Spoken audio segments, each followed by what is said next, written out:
Finally viral Dubai kunafa chocolate చేసేసాం. చాలా ఈజీనే. పిస్తా, dark chocolate, white chocolate, butter, condensed milk తీసుకోవాలి. తర్వాత మనం మిక్సీ చేసుకోవాలి. ఈ ప్రాసెస్ అయ్యేటప్పుడు అందరూ కూడా ఒక ఎక్సైట్మెంట్ తో ఉన్నారు, ఇది లాస్ట్ కి ఫైనల్ ఎలా వస్తుందని. డార్క్ చాక్లెట్ ని డబుల్ బాయిలింగ్ చేసాం. తర్వాత ఇలా మెల్ట్ అవుతూ చాక్లెట్ సిరప్ లో ఎంత బాగా వచ్చింది చూసారు కదా. బటర్ వేసుకుని మళ్ళీ మనం బాగా డీప్ ఫ్రై చేసుకోవాలి.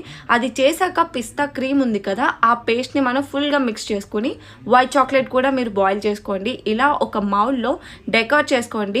తర్వాత మనం ఇదంతా స్టఫ్ చేసేయాలి. పిస్తాని కూల్ గా మన ఫ్రీజర్ లో ఒక 15 మినిట్స్ పెడితే చాలు. చాక్లెట్ ఎలా వస్తుందో చూడండి, నెక్స్ట్ లెవెల్ కదా. అసలు మేము కూడా ఎక్స్పెక్ట్ చేయలేదు. మీరందరూ అడిగినట్టుగానే నేను కునాఫా చాక్లెట్ చేశాను అండ్ టేస్ట్ కూడా చాలా అమేజింగ్. అసలు మేమందరూ కూడా తిని ఫుల్ ఎంజాయ్ చేసాం. ఈ రోజు మన వీడియోలో జోష్న కూడా కనపడింది, చాలా మంది కమెంట్ చేశారు కదా. మీరు అడిగినట్టుగా నేను చేశాను కాబట్టి నా కోసం మీరు ఒక లైక్, కమెంట్ అండ్ సబ్స్క్రైబ్ చేసుకోండి.